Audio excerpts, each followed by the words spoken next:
Hello. Question सुरू करण्याच्या अगोदर एक छोटीशी गोष्ट सांगतो.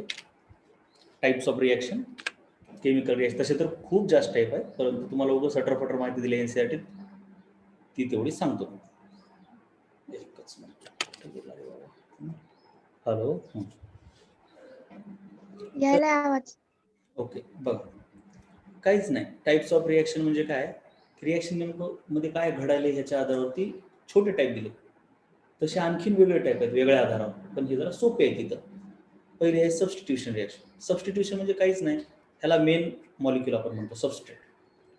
त्याचा हेच काढली वस्तू त्याच्या ठिकाणी ही ठेवली म्हणजे सबस्टिट्यूट केलं असं काय करणार, बरोबर. हो. म्हणून ह्याला सबस्टिट्यूशन म्हटलं. दुसरे असतात ॲडिशन रिॲक्शन. ॲडिशनल नाही, ॲडिशन रिॲक्शन. ॲडिशन म्हणजे ही एक बॅग आहे असं समजायचं, मेन वस्तू सबस्ट्रेट. त्याच्यामधून आपण अगोदर काय केलं होतं, एक काढलं आणि दुसरं ठेवलं म्हणजे सबस्टिट्यूशन. पण आता काय करलो आपण, एक फ्लोरीन इथं टाकायलो आणि दुसरा फ्लोरीन इथं टाकायलो, बाहेर काहीच काढत नाही, आता ऍड करायला आहे का नाही. हो. म्हणून ही झाली ॲडिशन रिॲक्शन. तिसरी असते इलिमिनेशन. त्यात काय असतं, ही एक बॅग आहे, त्याच्यामध्ये काहीच ऍड केलं नाही, फक्त हे त्याच्यातलेच हे दोन वस्तू काढून टाकल्या, एच आणि ओएच म्हणजे वॉटर काढून टाकलं, तर हे काय झालं, इलिमिनेट केलं असेल. कसं इलिमिनेशन. नाव कळाले बेटा. हो.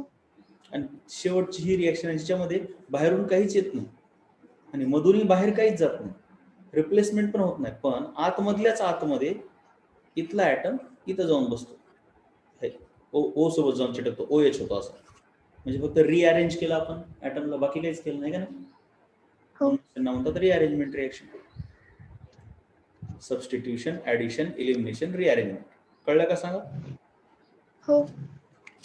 मग समजा जर तुम्हाला मी अशी रिॲक्शन दिली एखादी,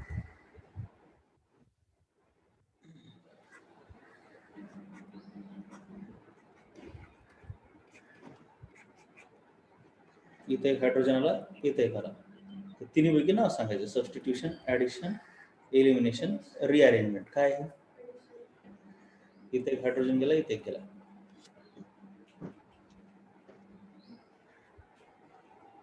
ऍडिशन. ॲडिशन. त्याच्यानंतर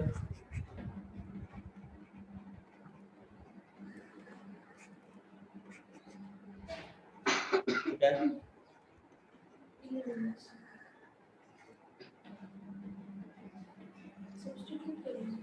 एलिमिनेशन. बघ बरं जरा नीट. एलिमिनेशन आहे का, एलिमिनेशन म्हणजे कम्प्लीट काढून टाकणे. मी ह्याला काढलंय आणि त्याच्या ठिकाणी दुसरा दिलाय ना, substitution reaction. Substitution.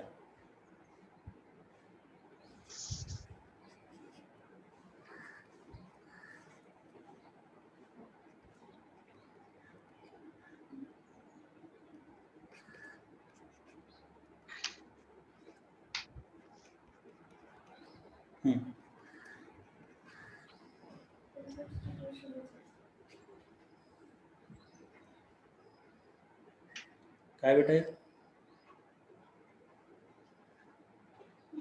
Substitution. Substitution. Very good.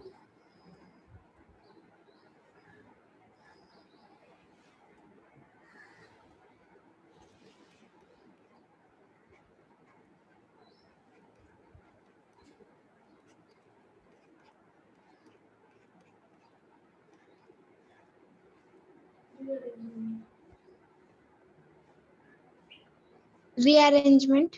Rearrangement. Right. आता क्वेश्चन्स सुरू. क्वेश्चन्स त्याची उत्तरं पण आहेत इथेच बघा. पहिल्यांदा तर तुम्हाला साधे क्वेश्चन कसे असणार, classify following species as nucleophile, इलेक्ट्रोफाईल, both nucleophile, new इलेक्ट्रोफाईल, neither of that, है ना. तर बघूया आपण कोण कोण आहे ते, कसं कसं आहे. NO2. NO2 मध्ये कसं आहे, एम्प्टी ऑर्बिटल आहे नायट्रोजनकडं. तुम्हाला आता हे पटापट कळलं पाहिजे. NO2 कसा तयार झाला आहे, ते असा होता आणि इकडं OH होतं, ते OH निघून गेलेलं असतं, असं बॉन्ड घेऊन गेलेलं असते.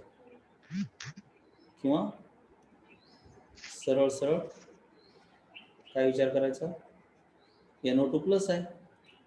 NO2 प्लस आहे म्हणजे त्याचं स्ट्रक्चर कसं असणार, प्लस म्हणजे एक इलेक्ट्रॉन गेला, कुणाकडून गेला, नायट्रोजन कुठून जाणार, ऑक्सिजन तर देत नाही. नायट्रोजन.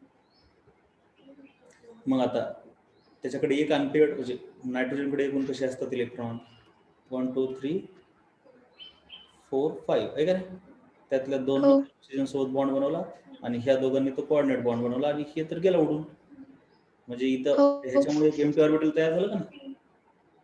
हो एम्प्टी ऑर्बिटल तयार असल्यामुळे हे इलेक्ट्रोफाईल म्हणून काम करेल. पण ऑक्सिजनवर लोन पेअर आहे, मग तो न्यूक्लिओफाईल म्हणून काम करू शकतो. पण आता हे लक्षात ठेवायच्या गोष्टी येतात की ह्याची इलेक्ट्रोफिलिसिटी एवढी जास्त आहे की हे झाकून जाते. एन प्लस चार्ज असल्यामुळे ते ह्याची न्यूक्लिओफिलिसिटीला एक्सप्रेस होऊ देत.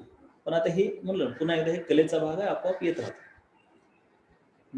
इथं जर बघितलं तर ह्याच्यावर डेल्टा निगेटिव्ह येतो. हे इथं एच म्हणजे ऍक्च्युली हे बॉन्ड एच सोबत आहे का, हा बॉन्ड कार्बन सोबत आहे. कार्बन सोबत. कार्बन सोबत मग इथं डेल्टा निगेटिव्ह होते का पॉझिटिव्ह का निगेटिव्ह,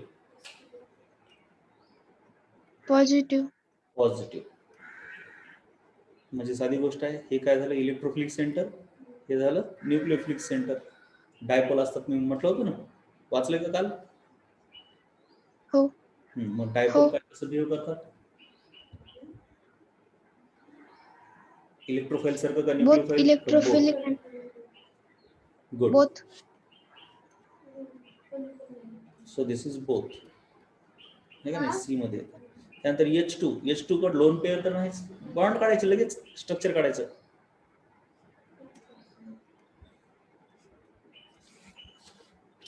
लगेच स्ट्रक्चर काढायचं त्याचं. H2 स्ट्रक्चर कसं आहे, असं आहे, एकच अनपेअर्ड इलेक्ट्रॉन आहे, एकच ऑर्बिटल आहे, ती आता ओव्हरलॅप झाली. लोन पेअर नाही, एम्प्टी ऑर्बिटल नाही, so it is nothing, none, neither electrophile nor nucleophile. तसं तर हे वाटते ह्याचं ऑक्टेट कम्प्लीट आहे, जसं की CH4 आहे. CH4चं ऑक्टेट कम्प्लीट आहे, तो इलेक्ट्रोफाईल पण नाही न्यूक्लिओफाईल पण नाही. तेच कॅटायन हो ऑक्टेट इनकम्प्लीट आहे, इलेक्ट्रोफाईल आहे. ॲनायन हो निगेटिव्ह चार्ज आहे, न्यूक्लिओफिलिक. न्यूक्लिओफाईल. मग तसंच वाटतंय की ह्याचा ऑक्टेट कम्प्लीट आहे, म्हणून हा काय काहीच नसायला पाहिजे. पण हे पिरियडिक टेबलमध्ये दुसऱ्या जर पिरियडवाले सोडले, पहिल्या आणि दुसऱ्या, तर त्यांच्या खाली तिसऱ्या चौथ्या पाचव्या सहाव्या सातव्या पिरियडवाल्यांकडे ND ऑर्बिटल असते. ND महत्वाचं आहे. काही जण काय म्हणतात की दुसऱ्या पिरियडवाल्यांकडे डी ऑर्बिटल नसते, हे रॉंग. डी ऑर्बिटल तर प्रत्येकाकडे असते. ऑर्बिटल तर इन्फायनाइट प्रत्येकाला असते. हायड्रोजनलाच इन्फायनाइट ऑर्बिटल आहे. पहिले ऑर्बिट आहे, दुसरे ऑर्बिट आहे, तिसरे आहे. बट ते पहिलं दुसरं तिसरं ते कामाचे ऑर्बिट नसतात. ते व्हॅलन्स शेलच्या आसपासचे ऑर्बिट कामाचे असतात. कळलं का मी काय म्हणलो वाक्य बेटा. हो मग ते म्हणतात की दुसऱ्या पिरियडवाल्यांना डी ऑर्बिटल नाही, म्हणून ते व्हॅलन्सी एक्सपांड करू शकत नाही. तर हे वाक्य चुकीचं आहे. दुसऱ्या पिरियडवाल्यांकडे ND ऑर्बिटल नाही. ND म्हणजे 2D, N म्हणजे पिरियडची संख्या, त्यांच्याकडे 2D नाही. जबकि तिसऱ्यावाल्याकडे 3D आहे, चौथ्यावाल्यांकडे 4D आहे. तसं आहे ते NDचा अर्थ. मग ते ND ऑर्बिटल असल्यामुळे काय होतंय की ते हो जवळच आहे ना ते डी ऑर्बिटल, मग ते रिॲक्शन मध्ये भाग घेऊ शकतं ऑर्बिटल. म्हणजे आता हायड्रोजन मध्ये कसं आहे, हे 1 म्हणजे 1s मध्ये इलेक्ट्रॉन आहे, 2s मध्ये काहीच नाही. ह्या 1 मध्ये आणि 2 मध्येच खूप जास्त गॅप असतो एनर्जीचा. म्हणजे रिॲक्शन मध्ये हे भाग घेते पण ह्याचं काहीच काम नसते रिॲक्शन मध्ये. म्हणजे हे तर एम्प्टी ऑर्बिटल आहे का नाही हायड्रोजनकडे 2sचं, पण एम्प्टी ऑर्बिटल आहे पण ते इलेक्ट्रॉन ऍक्सेप्ट करू शकत नाही, त्याची energy as compare to 1s खूप जास्त आहे, म्हणून ते काहीच कामाचं नाही. हो व्हेरॅज जर तुम्ही काय बघितलं बोरॉन, तर त्यात कसं आहे 1s2 2s2 2p1, म्हणजे हे एक साईड झाल्याच्या नंतर ऑफकोर्स इथे एक राहते आणि इथं 2 येतात. मग इथं हे NP ऑर्बिटल रिकामा आहे आणि ते कामाचं आहे, कारण का आता NP ऑर्बिटलची एनर्जी NSच्या जवळपास असते. मग जर हे रिॲक्शन मध्ये भाग घेऊ शकतं तर हे पण घेऊ शकतं, कम्पेरेबल एनर्जीज आहे. तसंच आयर्न वगैरे जे डी ब्लॉक वाले आहेत, ज्यांच्याकडे कसं असतं ना त्या 4s 4D असते, रिकामच पडलेलं असतं, पूर्ण रिकाम असते ते, मग ते रिॲक्शन मध्ये भाग घेऊ शकतात तिथं. कळलं का, ते एम्प्टी ऑर्बिटल कामाचे येतं. हो म्हणजे ND ऑर्बिटल कामाचे असतात. तसंच आता ऑक्सिजन, त्यावेळेस आहे 1s2 2s2 आणि 2p. कसं आहे बेटा सांग? 4. हे खूप फास्ट आलं पाहिजे बरं का आपल्याला ह्या गोष्टी. आता हे तर काय कामाचं नसते, रिॲक्शन मध्ये भाग घेत नाही. व्हॅलन्स आपण बघूया. आता ह्याच्याकडे रिकामा ऑर्बिटल नाही, पण 3s रिकामा आहे. आहेच ना रिकामा पुढे, पण हे कामाचं आहे का? नाही. नाही, म्हणून हा इलेक्ट्रोफाईल म्हणून काम करू शकत नाही. जबकि बोरॉन मध्ये कसं होतं, 2pच रिकामा होतं. कळालं ना गोष्टी? हो. म्हणजे नुसतंच ऑर्बिटल रिकामा असून कामाचं नाही, कम्पेरेबल एनर्जीचं ऑर्बिटल रिकाम पाहिजे. मग आता हे जे टीन, झिंक, आयर्न आहेत, आता टीनचा ऑक्टेट कम्प्लीट आहे. म्हणजे टीन जर बघितलं तुम्ही, कार्बन सारखा आहे ना, कार्बनच्या ग्रुपमध्ये येतं. तर असा असतो हा, काशी गए शंकर पार्वती. तर शंकर म्हणजे हे काय, हे दुसरा पिरियड, तिसरा पिरियड, चौथा, पाचवा. कळाले का दुसरा पिरियड कसं काय ते इथं? हो. हे पाचवा पिरियड म्हणजे ह्याच्यामध्ये काय असते, 5s आणि 5p असते. मग हे 5s आणि हे 5p, मग कार्बन सारखंच इथं 2 1 1, पण एक्साइट झाल्यावर काय होतं, असं होईल का बेटा? हो. हो. मग ह्यानंतर 4 बॉन्ड केले फ्लोरीन सोबत, बरोबर का?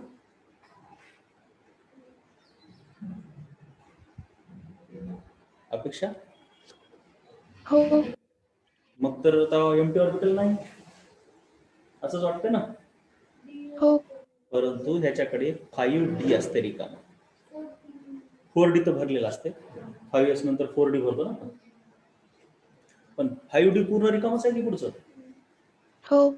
मग ज्याची एनर्जी कम्पेरेबल टू 5p आहे, म्हणून हे इथं इलेक्ट्रॉन ऍक्सेप्ट करू शकते. कळालं? हो. म्हणून हा इलेक्ट्रोफाईल आहे, दो ह्याचं ऑक्टेट कम्प्लीट असलं तरी. हो. अशा गोष्टी हळूहळू तुमच्या लक्षात येत राहतील. म्हटलं ना, तुम्ही फक्त बिअर करा माझ्यासोबत. जस्ट थोडा वेळ बिअर केलं, उद्या टाइमपास आहे ऑर्गॅनिक केमिस्ट्री. म्हणजे ऑर्गॅनिक केमिस्ट्रीत मार्क पडतातच की. आता एवढं स्टॅटिस्टिक्स काय सांगते, खोटं बोलतंय. 5 सायनाइड. एक तर सर्वात पहिले आपण काय विचार करायचा, ह्याच्यावरती लोन पेअर आहे, झाला विषय खतम. पुन्हा आणखीन एक काम म्हणता येतं ह्याच्यात. आता हे अवघड. तसं तर आपल्याला काय वाटतंय, त्याच्यावर डेल्टा पॉझिटिव्ह, त्याच्यावर डेल्टा निगेटिव्ह, म्हणजे बोथ म्हणून काम करायला पाहिजे का नाही? हो. सध्या तर असं काय प्रॉब्लेम आहे, बघूया काय दिले. मला वाटतं वेगळं. कसं आहे, इलेक्ट्रोफाइल्स, न्यूक्लिओफाइल्स,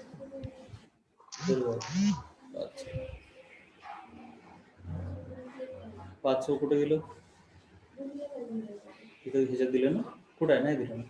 इलेक्ट्रोफाइल्स, एकच मिनिट हा, कुठं तर दिलं, बोथ मध्येच दिलं असेल.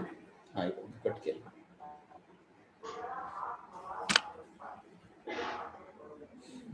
बोथ, हा पाचवं, ठीक आहे, नो प्रॉब्लेम, बोथच दिले.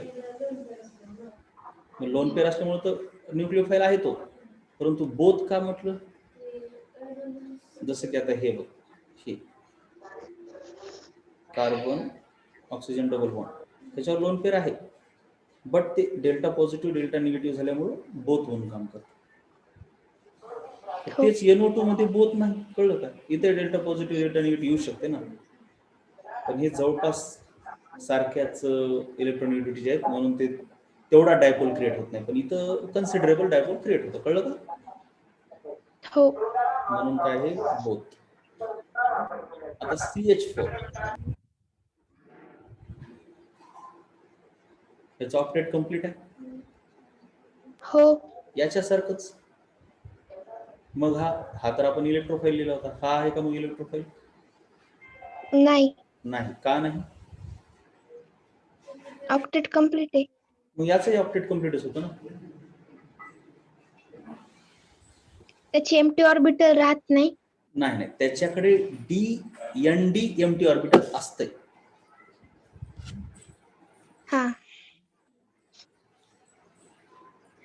आठवलं का बेटा आता? हो. मुद्दाम हे असं कम्पेअर करायला आपण, नाहीतर गप हो. CH4चं सांगून गेलो असते, काय अवघड झालं असतं. सो दिस हो. Is electrophile but this is none. कळला का फरक? हो. दोघांचे ऑक्टेट कम्प्लीट आहे but it has empty D orbitals whereas carbon does not. हे काय असेल सांगा? इलेक्ट्रोफिलिक. इलेक्ट्रोफिलिक.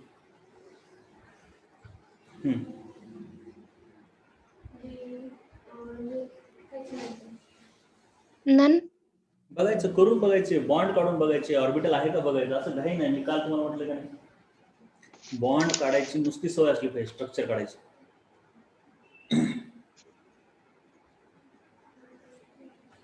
साधी गोष्ट आहे. मला म्हणजे तुम्हाला आता वेळ लागायला पण एवढा वेळच लागत नाही. बोरॉनच्या होती, बेरिलियमच्या होती, 2 इलेक्ट्रॉन आहेत, ऑक्टेटच कम्प्लीट नाही. तरी तसं नसलं तर एस काढतो मी आणि पी काढतोय. ते डब्बे पुढे आले पाहिजेत. हो फास्ट एकदम. कळलं का? हे बॉक्स इलेक्ट्रॉनिक कॉन्फिगरेशन. मग इथं एक बॉन्ड झाला, इथं एक झाला, 2 ऑर्बिटल कसे येतं रिकामी. म्हणून काय म्हणून काम करेल?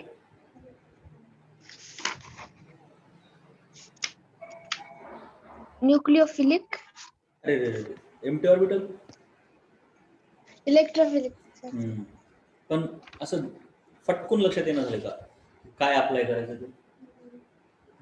मेनी क्वेश्चन सोडवले मग होईल तसं. एकच बघायचं, एम्प्टी ऑर्बिटल आहे का, किंवा लोन पेअर आहे, हो. किंवा डायपोल आहे का. महत्वाचा डायपोल. तुझं साधा सुद्धा ना, नायट्रोजन ऑक्सिजनचा डायपोल तेवढ्या कामाचं नाही. हो. त्यानंतर आता इथं काय आहे? Lone pair. म्हणून न्यूक्लियोफिलिक. न्यूक्लियोफिलिक. इथं न्यूक्लियोफिलिक. न्यूक्लियोफिलिक. इथं न्यूक्लियोफिलिक. Very good. न्यूक्लियोफिलिक.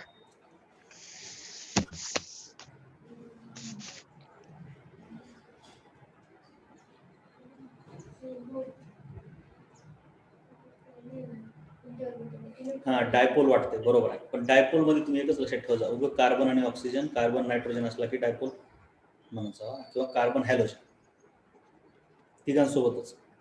बाकी सोडून द्यायचं. बाकीचं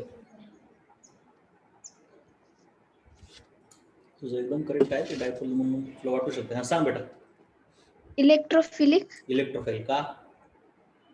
एम्प्टी एम्प्टी ऑर्बिटल आहे. ऑर्बिटल आहे. बोरॉन म्हटलं की ॲल्युमिनियम बोरॉन ते आणि बेरिलियमच्या इलेक् ग्रुपमध्ये म्हटलं की त्यांच्याकडे एम्प्टी ऑर्बिटल असते, ते इलेक्ट्रोफिलिक असतात. पक्क लक्षात ठेवायचं. आणि लक्षात पण हो. ठेवायच्या काही गोष्टी, एवढं डोक्याला ताप घ्यायचा नाही. ते हो. टीन, झिंक, आयर्न आले की इलेक्ट्रोफाइल म्हणायचं, कारण त्यांच्याकडे एम्प्टी ऑर्बिटल असतात. हो. हे इलेक्ट्रोफिलिक. इलेक्ट्रोफिलिक आहे. हे न्यूक्लियोफाइल आहे. दोन्ही हॅलोजन आहेत, बट ॲनायन आहे, हा कॅटायन आहे. हो. हे न्यूक्लियोफिलिक. न्यूक्लियोफिलिक. पण आता बघूया आपण, हे कार्बिन आहे, हे तुम्हाला नाही आहे. जरी हा ह्याच्यावरती लोन पेअर असली तरी ती लोन पेअर द्यावं वाटली पाहिजे त्याला. हे बघायचं आता, ह्याचं ऑक्टेट कम्प्लीट नाही बघा. हे ब्रोमिन आहे ना असा. हो. आता कार्बनच्या वरती किती इलेक्ट्रॉन आहे? ऑक्टेट कम्प्लीट आहे का? नाही. 6 आहे. नाही कम्प्लीट. मग तो देईल का इलेक्ट्रॉन? नाही. नाही. हे कार्बिन म्हणतात त्याला. हे एक इंटरमिडिएट आहे, कार्बिन, नायट्रीन.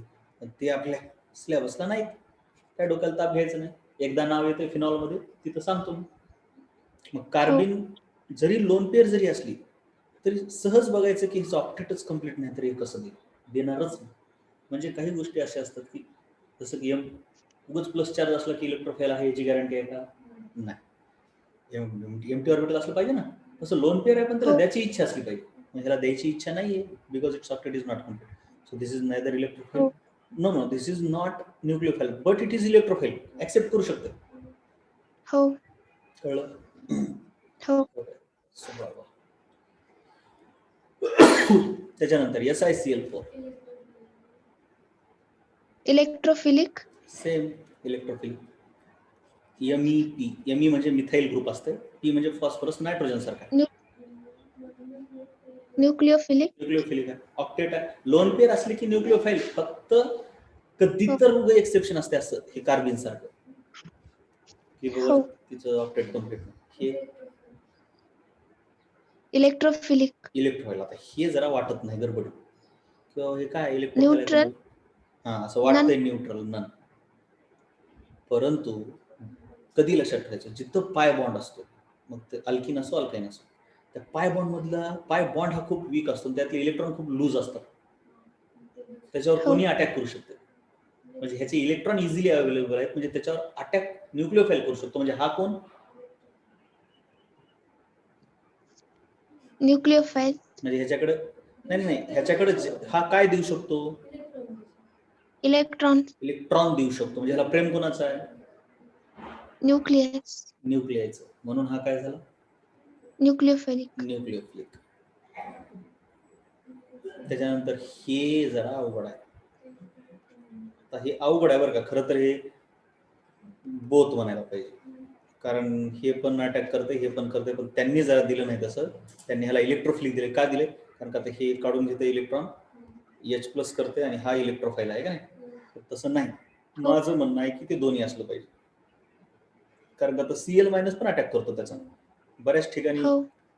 ह्यानं पण अटॅक केले आहेत बट मेकॅनिझम जसं लक्षात येतील तुमच्या म्हणजे पुढे चालून रिॲक्शनच्या मेकॅनिझम बघतो आपण जिथं जिथं हे ऍसिड वापरतो तिथं अगोदर H+ अटॅक करतो कुठं पण हो. तसंच आहे ते Cl- अटॅक नाही करत कारण Cl- हा क्वाईट स्टेबल आहे तुम्हाला नंतर कळेल ह्याचा ऑक्टेट कम्प्लीट आहे आणि हॅलोजनचे म्हणजे हॅलाडायन हे स्टेबल असतात जबकि H+ हे हायली रिएक्टिव्ह मग ह्याच्यात इलेक्ट्रोफाईल न्यूक्लिओफाईल दोघं आहेत बट ह्याची एवढी ताकद आहे की हे तेवढा म्हणजे कामाचा नाही न्यूक्लिओफाईलचा इलेक्ट्रोफाईल खूप कामाचा आहे म्हणून ह्याला आपण इलेक्ट्रोफाईल म्हणतो कळलं काय हो.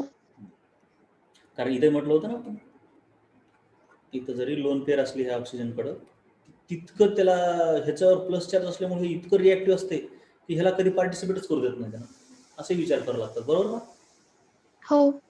तसंच आता SO3 हे आता डायपोल टाईपचेच आहेत आता तसा हा डायपोल नाही ऍक्च्युली बट जर विचार केला तर हे यांच्यावरती डेल्टा निगेटिव्ह येतो ना पण हे एकट्यावर डेल्टा पॉझिटिव्ह एवढा येतो की ह्यांना ते स्कोपच देत नाही कारण ह्याची वाट चौकून लागली मग कधी पण हा आधी अटॅक हाच करतो म्हणजे हा इलेक्ट्रोफाईल म्हणूनच काम करतो ऑलवेज SO3 कळलं हो. जबकि दोन्ही सेंटर आहेत त्याच्याकडे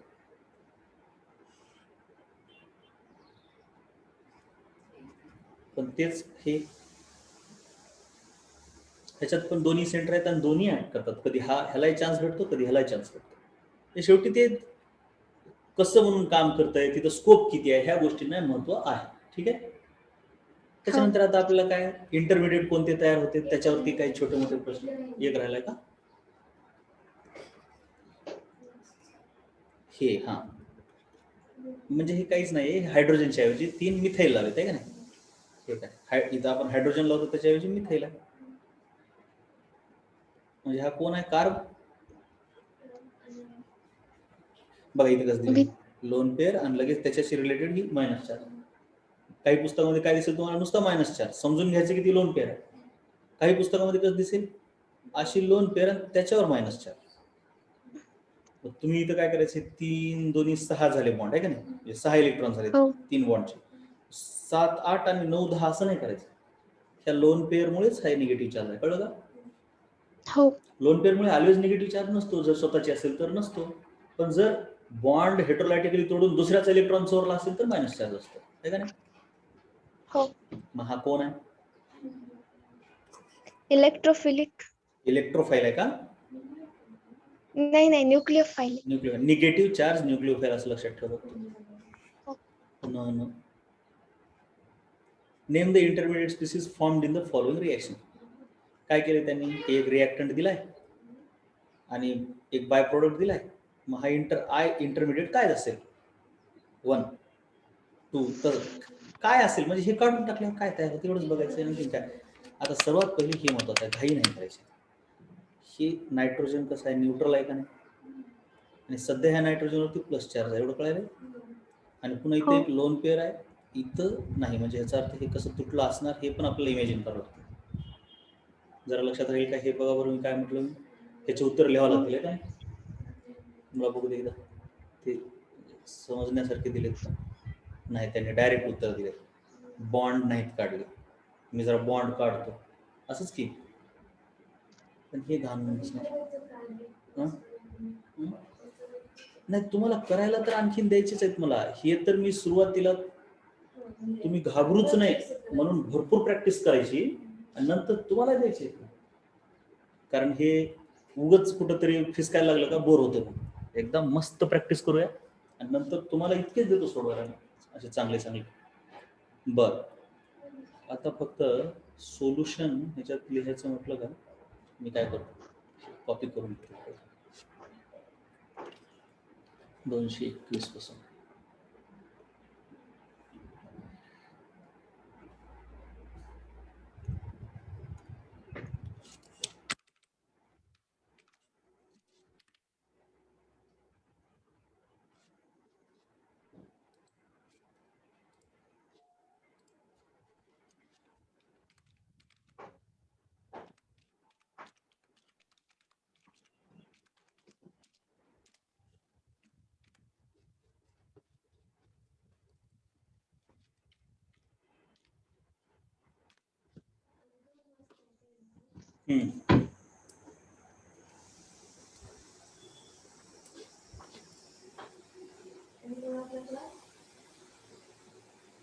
आपला क्लास पण संध्याकाळी आज जरा हेवी होतो.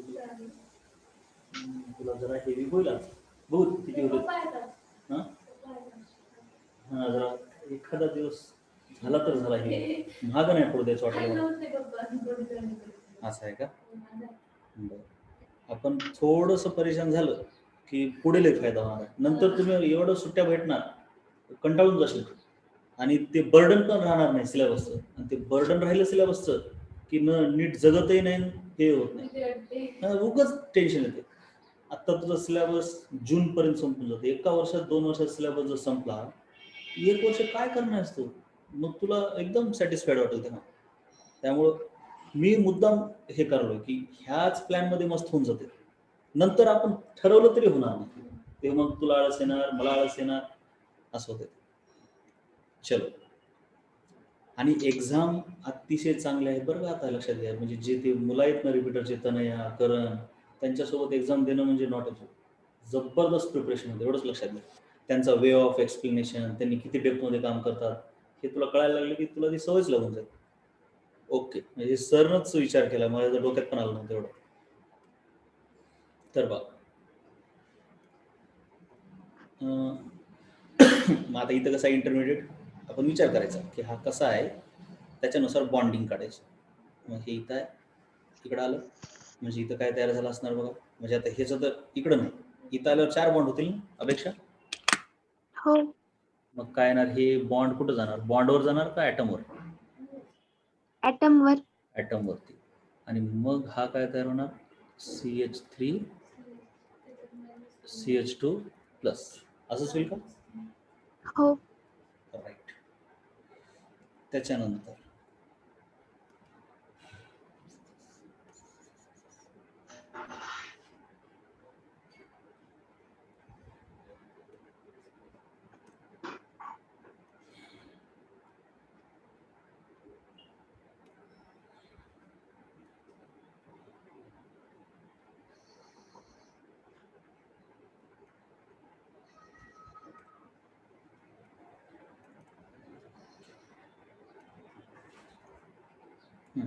आता इथं बघा, डोकं फक्त लावायचं. काय आपला इंटरमिडिएट हा आहे.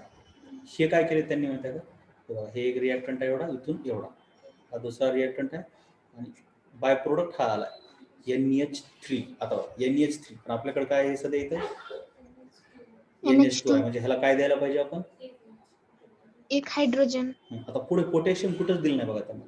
म्हणजे आता काय झालं असणार मी सांगतो. एक हायड्रोजन म्हणजे आता हा ॲसिडिक हायड्रोजन आहे. तुम्हाला आता हळूहळू लक्षात येईल गोष्टी. ह्या नायट्रोजनवरती मायनस आहे म्हणजे हा बेस आहे. लोन पेअर असली की बेस असतो. हो. न्यूक्लियोफाईल हो. म्हणजेच बेस ना. हो. आणि मोर इलेक्ट्रोनिगेटिव्ह carbon, when hydrogen attaches to electronegative atom it becomes acidic. हे पण काल सांगितलं. हो. आता ह्या गोष्टी सतत क्वेश्चन करून पाठ होतील तुम्हाला. मग हायड्रोजन हा का मोर इलेक्ट्रोनिगेटिव्ह आहे, कारण हे sp आहे कार्बन. मी काल तुम्हाला सांगितलं कार्बनचे प्रकार, sp sp2 sp3 p character वाढत चाललंय. p हा मोठा असतो, न्यूक्लियस पासून दूर असतो, म्हणून लेस इलेक्ट्रोनिगेटिव्ह असतो, पण साईज जास्त असते. मग एस ची इलेक्ट्रोनिगेटिव्हिटी सर्वात जास्त, sp ची त्याच्यानंतर हे आणि त्याच्यानंतर शेवटी p. आठवलं का बरोबर जरा बेटा? हो. म्हणून हा sp कार्बन आहे, इलेक्ट्रोनिगेटिव्ह आहे, म्हणून हा हायड्रोजन कसा आहे? ऍसिडिक आहे. कसा आहे बोला? ऍसिडिक. तसं तर तुम्हाला ह्याची इथं गरज नाही, हे थोडंसं मेकॅनिझम समजल्यासारखं. ह्याची इथं गरज आहे का? इथं एवढीच गरज आहे बाबा, NH3 आहे म्हणजे ह्याला कुठून तर H द्या. कुठून द्या? इथून पण देऊ शकता, इथून पण. मग आता इथं कामाचे येते की कुठला H भेटू शकते का नाही? हो. म्हणजे one H काढणं सोपं आहे का 2H काढणं सोपं आहे? 1H. नाही, पहिला H काढणं अवघड आहे बेटा. H नाही काढायचं आपल्याला. ह्याला H द्यायचा आहे का H प्लस द्यायचा आहे, हे पण विचार करा. H द्यायचंय. H द्यायचा आहे का? H प्लस द्यायचा. H plus. N ला न्यूट्रल करण्यासाठी H प्लस द्यायचा. H प्लस द्यायचा, बरोबर आहे का नाही? मग H प्लस हो. द्यायचा आहे म्हटल्यावर H प्लस कुठून काढणं सोपं आहे? पहिल्या कार्बनवरून का ह्या दुसऱ्या कार्बनवरून? दुसऱ्या. H प्लस म्हणजेच ऍसिडिक हायड्रोजन, आणि हो. म्हणजे त्याच्यावर अगोदरच डेल्टा पॉझिटिव्ह असला पाहिजे ना. मग ह्याच्यावर डेल्टा पॉझिटिव्ह आहे कारण हा मोर इलेक्ट्रोनिगेटिव्ह आहे. इलेक्ट्रोनिगेटिव्हला चिटकलेलाच हायड्रोजन डेल्टा पॉझिटिव्ह असतो, तोच ऍसिडिक असतो. साध्या sp2 कार्बनला चिटकलेला तेवढा पॉझिटिव्ह नसतो, म्हणून हा हायड्रोजन काढणं सोपं आहे, बरोबर का? हो. आता हा हायड्रोजन काढल्यावर हा हायड्रोजन गेला याच्यासोबत. ऍक्च्युली दाखवण्याची पद्धत कशी असते? म्हणजे ऍक्च्युली कर्व्ड एरो नोटेशनचा जर वापर केला आपण,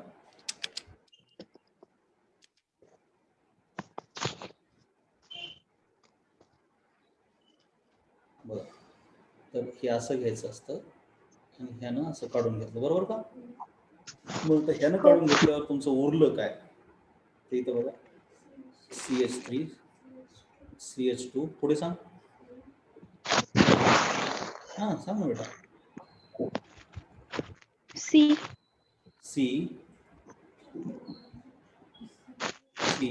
आणि ह्याच्यावर आता कोणता चार्ज झाला ह्या कार्बनवर? Negative charge. कारण हे असं आलं ना, ते इकडे इलेक्ट्रॉन आलं, म्हणून तर हा प्लस झाला. हो. मग हे पोटॅशियम एक आता मोकळा पडला आहे का नाही? तसा तर इंटरमिडिएट आपला हाच आहे कार्ब. बघा आता शांत घाई करायची नाही, ठीक आहे? मायनस कसा बघा. सर्वात पहिले कोण घेऊन गेले, कसं घेऊन गेले बघूया.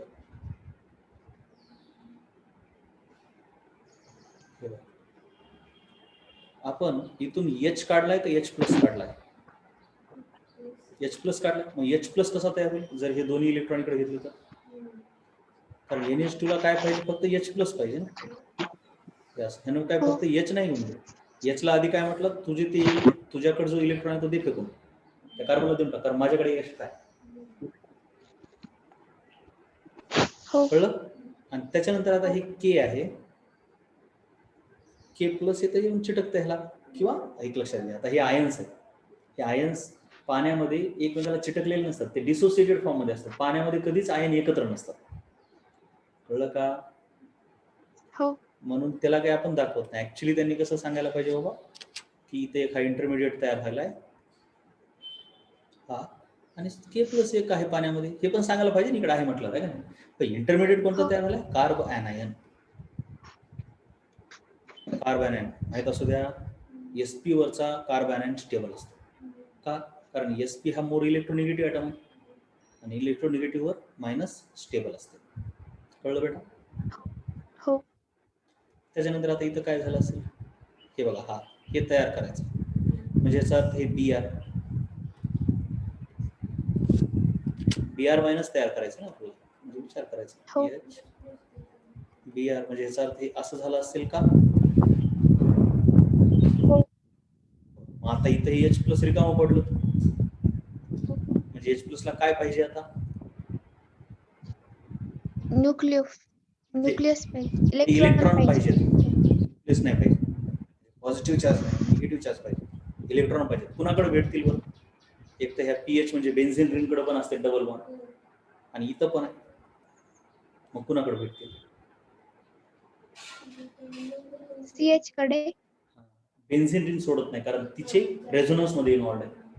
तिचे रेझोनन्स मध्ये इन्व्हॉल्ड असल्यामुळे ते काय करतात माहिती आहे का? आता इथं अवघड आहे विचार करणं तसं तर, की कोण देईल, कारण हे पण रेझोनन्स मध्ये जातात जर विचार केला तर. कसा? पीएच म्हणजे असा आहे, जिथे पीएच लिहितात ना तिथं अशी रिंग असते, आणि त्याच्यानंतर इथं सी असं आहे. तसं तर हे पण double bond single bond double bond आहे, रेझोनन्स मध्येच आहे का नाही? म्हणजे सर्वच डबल बॉन्ड इथं रेझोनन्स मध्ये आहे. तेवढं कळलं बेटा? हो.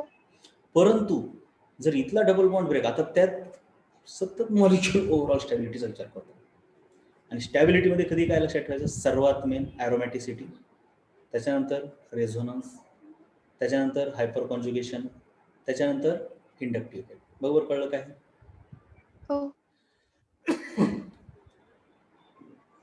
त्याला लक्षात कसं ठेवणार तुम्ही? उलटं झालं आरोही असं नाव लक्षात ठेवा तुम्ही. ठीक आहे? ॲरोमॅटिसिटी, रेझोनन्स, हायपर कॉन्ज्युगेशन, इंडक्टिव्ह. डॉमिनेशन मध्ये कळलं का? हे आरोही हो. असं लक्षात ठेवायचं, विसरायचं नाही. हे अति कामाचं आहे केमिस्ट्रीमध्ये, शेवटपर्यंत कामाचं. मग आता काय होऊ शकते? जर इथला डबल बॉन्ड ब्रेक केला त्याची ॲरोमॅटिसिटी निघून जाईल, आणि इथला डबल बॉन्ड ब्रेक केला ॲरोमॅटिसिटी ब्रेक होणार नाही, रिंग असेल तशीच राहील. मग ओव्हरऑल मध्ये हो.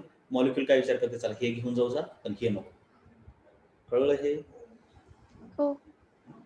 मग आता एच प्लसला काय पाहिजे? इलेक्ट्रॉन. ते ह्या डबल बॉन्डमधून मिळतात. मग डबल बॉन्ड कसा होतो?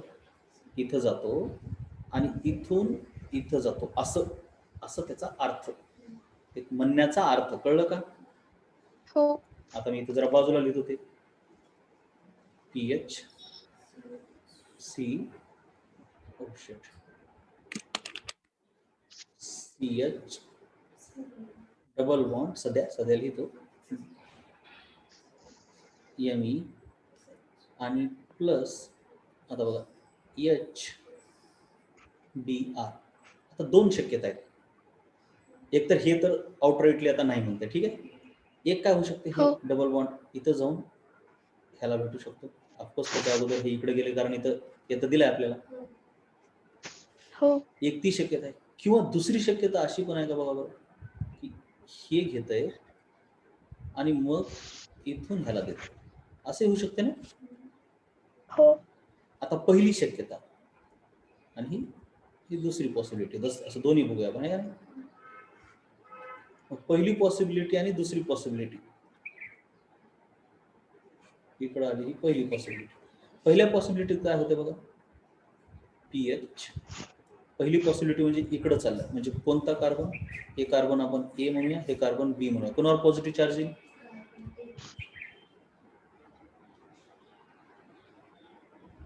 ए वर. ए वरती पॉझिटिव्ह चार्ज येईल का नाही? कारण त्याचा चोरी चाललाय ना. हो. इथं सिंगल बॉन्ड आला, इथं एच, आणि आणि आणि आणि आणि आणि आता इथं इथून मग बॉन्ड ह्या एच सोबत झालाय. कळायला का? हो. म्हणजे इथे एक एच आला, इथे एमई, आणि बीआर मायनस जे काय ते बीआर मायनस तर तयार होईल का नाही? हो. दुसरी शक्यता इकडं गेला, म्हणजे ह्या बी वरती प्लस चार्ज,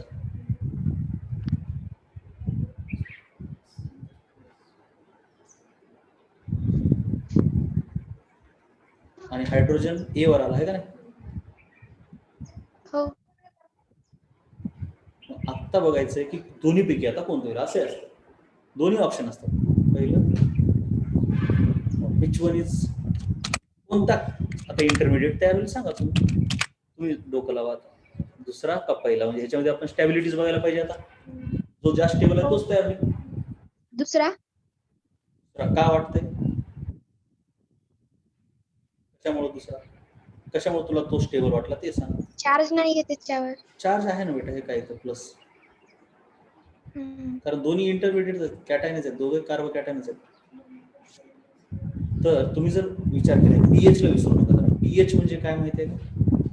हे बघा अशी फिनाईल रिंग आहे. पीएच जर असं कळत असेल,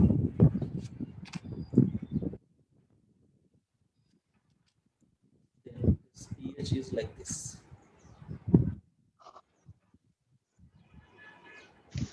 बरोबर आहे का? हो.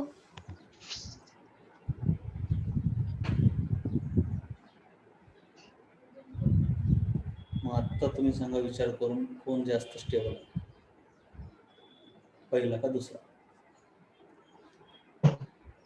स्टेबिलिटी मध्ये जायचं अगोदर ॲरोमॅटिसिटी आहे का? दोघांकडे पण आहे, नो प्रॉब्लेम आहे का ना? दोघे ॲरोमॅटिकच आहेत. ओ शिट, आपले हो. ॲरोमॅटिकचे जरा एक्झाम्पल घ्यायचे राहिलेत ना. हा, जरा ते घेतो तरी पण ते कामाचं आहे. नाही, बरेच आहेत पुढे आहेत आपल्याकडे, मी जरा घ्यायला नाही ते एक्झाम्पल. हां, त्याच्यानंतर ॲरोमॅटिसिटी दोघांकडे पण आहे. हो. त्याच्यानंतर रेझोनन्स आहे का कोणाकडे? बघा मग, आता इथं तर आता ॲरोमॅटिसिटी म्हणजे रेझोनन्स आहेच, प्लस आता हो. ह्या कॅटायनला कुठून फायदा व्हायला का रेझोनन्सचा? बघा कसं पाहिजे, डबल एक बॉन्ड सोडून डबल बॉन्ड असला की त्याला फायदा होत असतो, डायरेक्ट फायदा होत नाही. आपण बघितलं ना कॉन्जुगेटेड सिस्टीम, हो. Double bond, single bond, positive charge, असं कुठं आहे? पहिल्यात आहे का दुसऱ्यात आहे? पहिल्या दुसऱ्यामध्ये. पहिल्यात आहे ना बेटा, पहिल्यात आहे बघा, पहिल्यात आहे. Double bond, single bond, positive charge. इथं कसं आहे? Double bond, single bond, single bond, positive charge. हा. दिस इज कॉन्जुगेटेड सिस्टीम.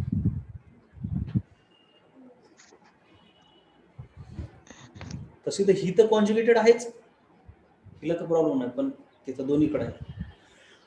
ह्याच्याकडे प्लस चार्ज पण कॉन्जुगेटेड आहे, आणि म्हणून त्याला रेझोनन्समुळे काय होते? मदत होते. कशी मदत होते? हे इथं येते इलेक्ट्रॉन, इथल्या डबल बॉन्डची, आणि इथं प्लस चार्ज येतो, इथं न्यूट्रलाइज होते, म्हणजे थोड्या वेळासाठी त्याला रिलीफ भेटतो ना. हो. थोड्या वेळासाठी म्हणण्यापेक्षा हो. थोडा रिलीफ म्हणायचं, कारण ते तसं थोड्या वेळासाठी नसते, ते सर्वांचं ॲव्हरेजच असते मॉलिक्यूल. कळलं हे? हो. So this is more stable. More स्टेबलचा अर्थ कळला का? हो. कशामुळे मोर स्टेबल आहे? कॉन्जुगेटेड असल्यामुळे. काय दाखवते ते ना?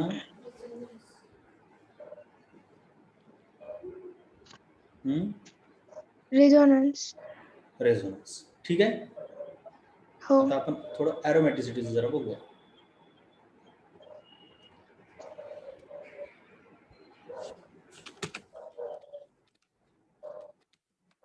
काही एक्झाम्पल बघायचे राहिले आपले.